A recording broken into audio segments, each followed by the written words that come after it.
Independientemente de que para que exista esta corresponsabilidad, como decía, la confianza que se consolida con la comunicación, tiene que haber una amplia pero continua difusión de lo que era el modelo educativo.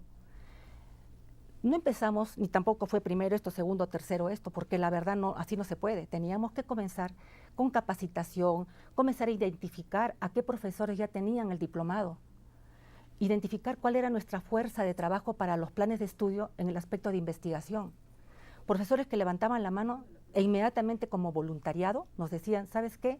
Yo quiero construir los instrumentos para los cuestionarios y encuestas para el sector productivo, por ejemplo.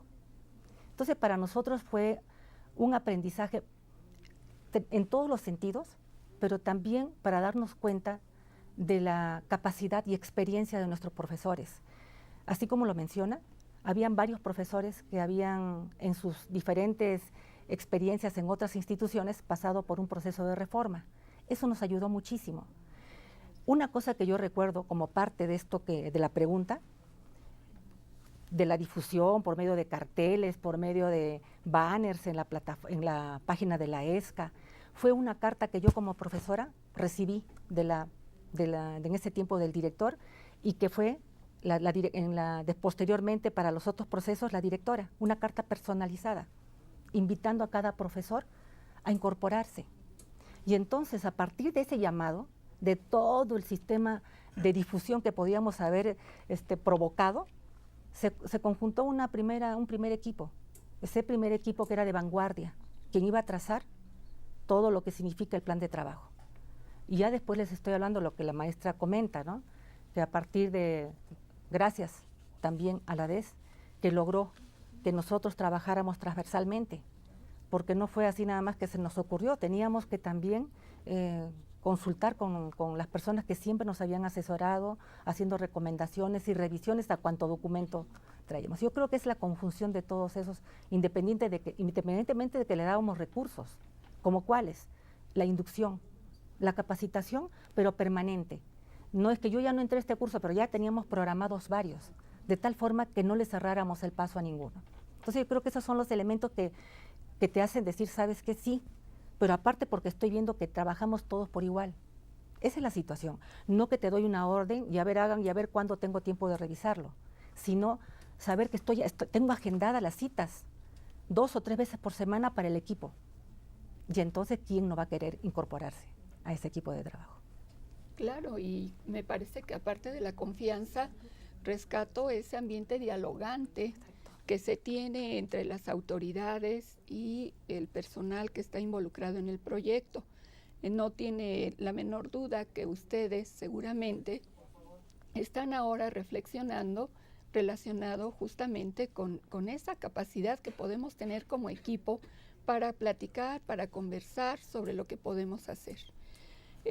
Justamente recuperar también cuáles son aquellas oportunidades que como equipo nos estamos brindando. Maestra Estela y maestra Nadina, quisiera invitar nuevamente a nuestros seguidores allá en las sedes para que se comuniquen a la extensión 51604, que por favor nos envíen sus preguntas, sus comentarios, serán bienvenidas, o bien al correo formaciondirectivos@ipn.mx. Estaremos, por supuesto, alimentando las preguntas que ahora hemos preparado para esta sesión. Y por supuesto seguiremos por lo pronto, mientras llegan esas preguntas y esas intervenciones, seguiremos con algunas otras preguntas, porque me gustaría también escuchar por parte de la ESCA-Tepepan cuáles fueron esas estrategias que ustedes utilizaron para incorporar a su personal humano, al recurso humano, porque es un factor fundamental para alcanzar los propósitos que ustedes estaban trazándose con ese proyecto transversal. Bueno, reitero otra vez lo que la maestra Nadina dijo, aquí es muy importante el trabajo del director. El director me dio toda la confianza de poder acordar en forma directa con mi homóloga y también con lo que sería la parte de mis jefes. Los jefes de formación profesional, tanto básica como disciplinaria, juegan un papel muy importante. Son el eje central que van a coordinar lo que serían las presidencias de academia de asignaturas afines. Aquí fue una invitación, primer término fue una comunicación formal que utilizamos con un documento para invitarlos a estos trabajos. El segundo lugar también usamos la estrategia de fijar un programa de actividades que íbamos nosotros a cumplir mes a mes. En cada una de esas reuniones nosotros teníamos bien definido un objetivo y el objetivo se marcó desde el inicio en el documento formal.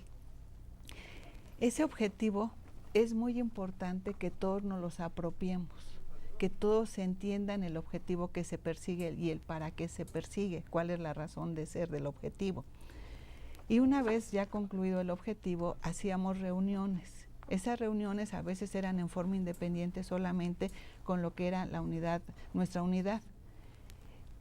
Otro factor que apoyó mucho a consolidar en unidad de Tepepan nuestro cuerpo académico fue que aproximadamente hacemos de 2 a 3 reuniones fuera de aquí del Distrito Federal. Y nos reunimos ahí aproximadamente 3 días, durante 3 días, o hemos llegado también a 4 días. Y es muy importante, ¿por qué? Porque aparte ahí de lo que es el aspecto académico, nosotros los invitamos a tener capacitación, no solamente del aspecto conocimiento, sino también fortalecemos a través de diferentes técnicas. Y esas técnicas nos ayudan a la parte humana, a la parte de desarrollo humano y al liderazgo. Los resultados que hemos tenido son grupos más consolidados académicamente y con más, no podríamos decir con más administración del tiempo, porque ahora ya nos impactan de decirles necesito este programa para dentro de 3 semanas o necesito que me apoyes en este diseño o necesitamos una rúbrica, sino ya ellos ya utilizamos un mismo lenguaje. Entonces esas reuniones foráneas que hemos nosotros procurado hacer ha sido un reconocimiento muy importante a la labor de los docentes y ahí abre un espacio muy importante de comunicación. Aproximadamente trabajamos de 8 horas diarias en esas reuniones. Entonces sale uno de esas reuniones con pues muy contentos. ¿Por qué? Porque aparte del trabajo académico hubo un trabajo ya más estrecho en donde se practican mucho las relaciones humanas. Y insisto, la clave de toda institución viene siendo el factor humano. El éxito es el factor humano. Y pues la confianza que depositaron los directores en nuestras áreas. Y también nosotros trabajamos bajo ese tenor.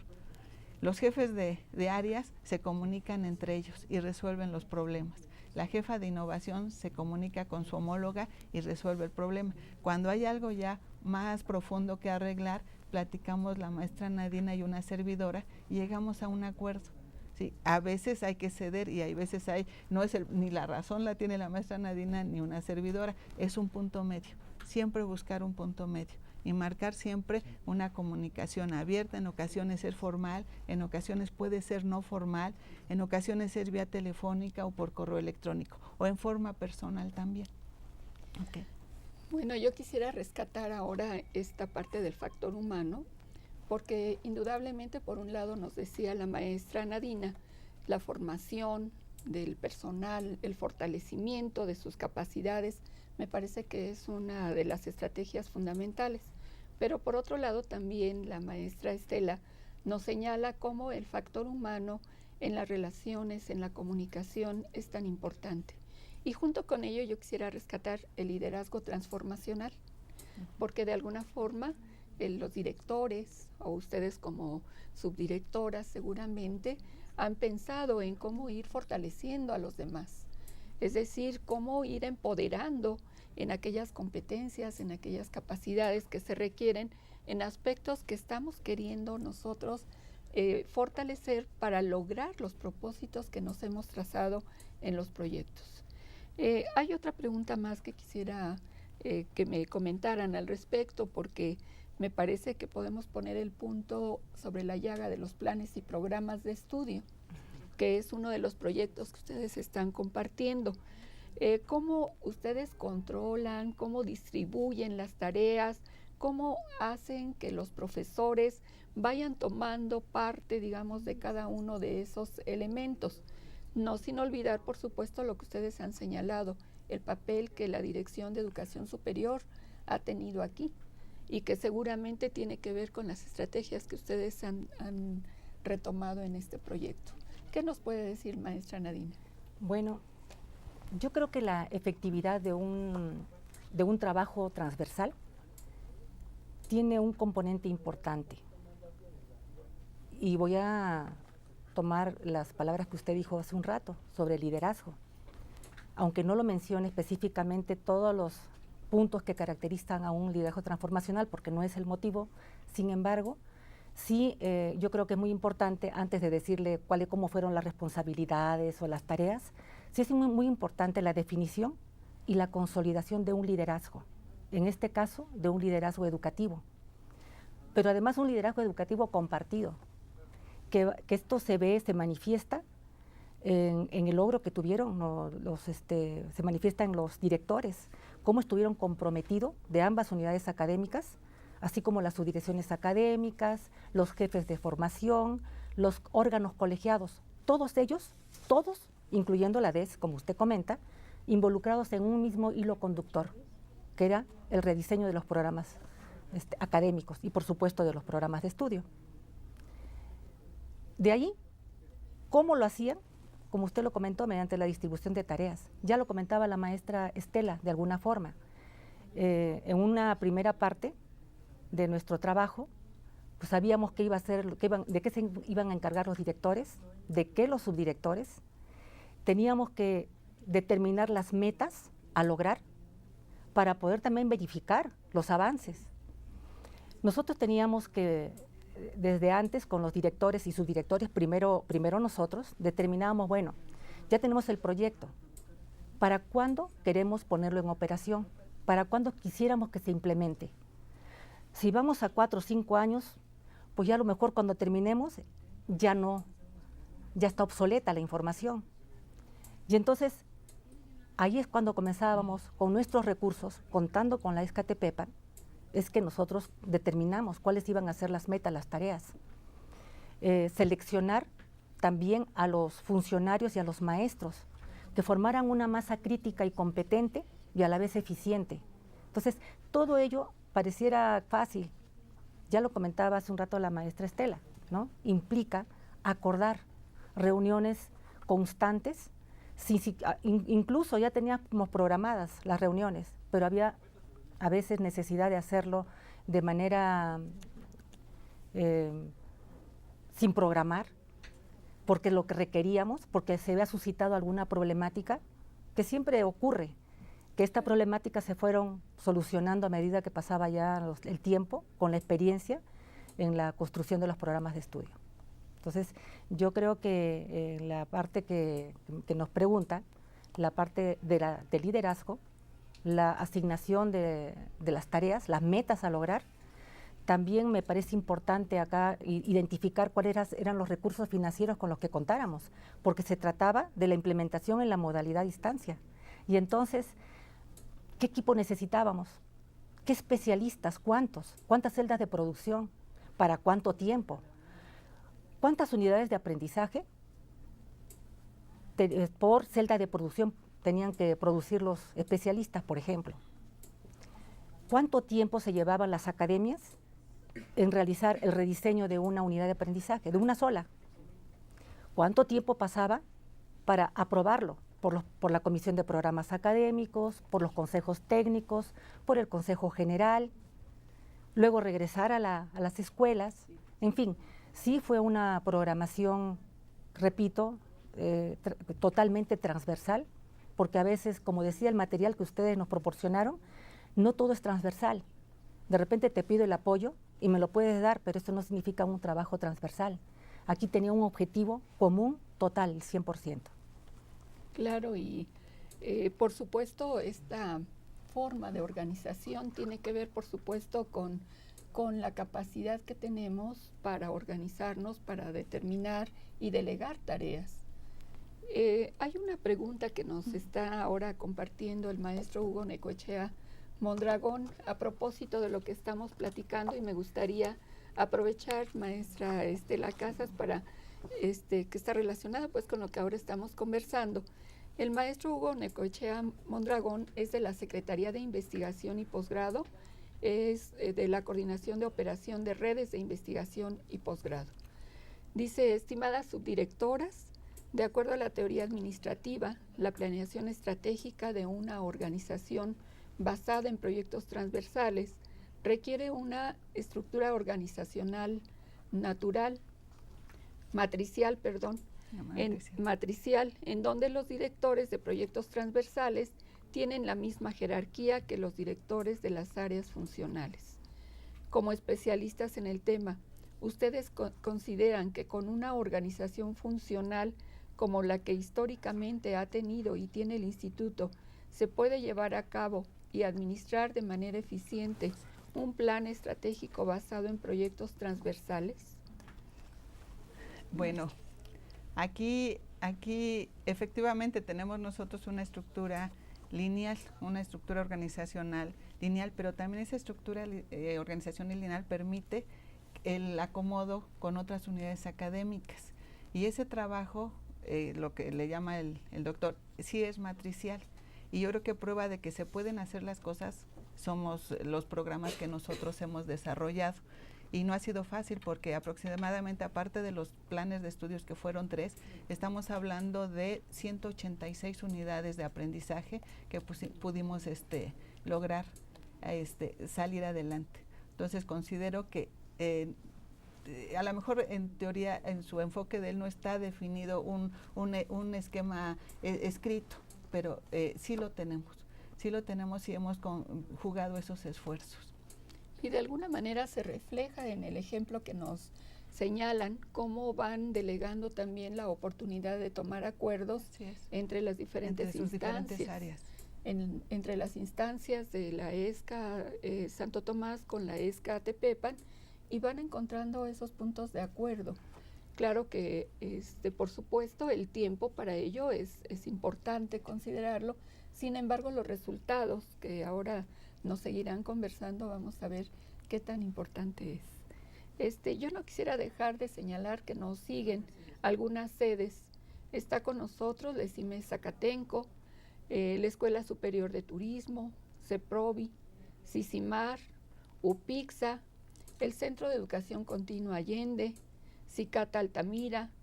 También está con nosotros CIVA de Tlaxcala, UPIBI, el Centro de Educación Continua de Tijuana. Les agradecemos mucho y también, por supuesto, esperaríamos nos hicieran llegar sus comentarios, aprovechando ahora el corte. Pues por supuesto tenemos una extensión que es la 51604, y por favor si nos pudieran enviar también a nuestra correo, que ahora lo voy a leer por aquí, formaciondirectivos@institutopolitecniconacional.mx. Hay otra pregunta que me parece importante que podríamos comentar, y es del Centro de Investigación en Computación. No nos pusieron el nombre, pero bien, nos dicen: los ejemplos que dan de transversalidad son buenos. Nos gustaría conocer su opinión en otros ejes de transversalidad, por ejemplo, entre media superior y posgrado, y segundo, entre diferentes áreas, como sería médico-biológicas, ingeniería y físico-matemáticas, económicas y administrativas. A propósito de esta pregunta, fíjense que preparamos una cápsula que, por supuesto, es muy importante que pudiéramos escuchar qué sucede en otro tipo de proyectos que pueden ser transversales, y que bueno, ahora tenemos como ejemplo el que nos están exponiendo nuestras maestras invitadas, pero el propio instituto cuenta con 21 proyectos estratégicos transversales, con resultados también importantes, en donde incorporan a diferentes áreas del instituto, no solamente, digamos, de un mismo nivel. Entonces, tendremos oportunidad ahora de ver esa cápsula, de tener pues alguna información que la doctora Yolosóchitl Bustamante Díez en una entrevista que le hicimos en estos días, y ella nos comenta justamente de los resultados que se han tenido. Nos comenta también acerca de cómo las diferentes instancias que se han incorporado fueron teniendo resultados importantes. Así que en el momento que ustedes me señalen, con todo gusto vamos a dar inicio. ¿Vamos a ello?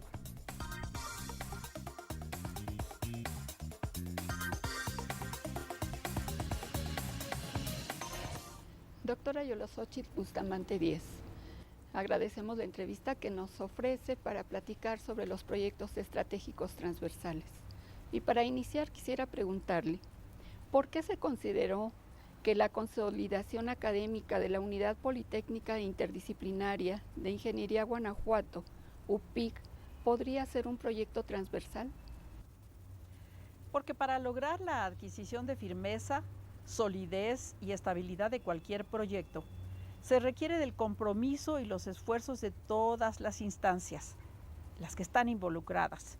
Es un proyecto transversal el que cuenta con estrategias metodológicas de participación para lograr la articulación de distintos ejes integradores que posibiliten el logro de metas en el corto y mediano plazo. Lo anterior conlleva a plantear en los programas estratégicos transversales, PET, un concepto de transversalidad que implica un trabajo conjunto, concertado y corresponsable entre las diversas secretarías de área y organismos auxiliares del IPN. En este proyecto en particular, la transversalidad fue más allá de lo institucional al lograr la colaboración estatal, municipal, federal con nuestra Casa de Estudios. ¿Y cómo se relaciona con otros proyectos institucionales? La consolidación académica de la Unidad Politécnica Interdisciplinaria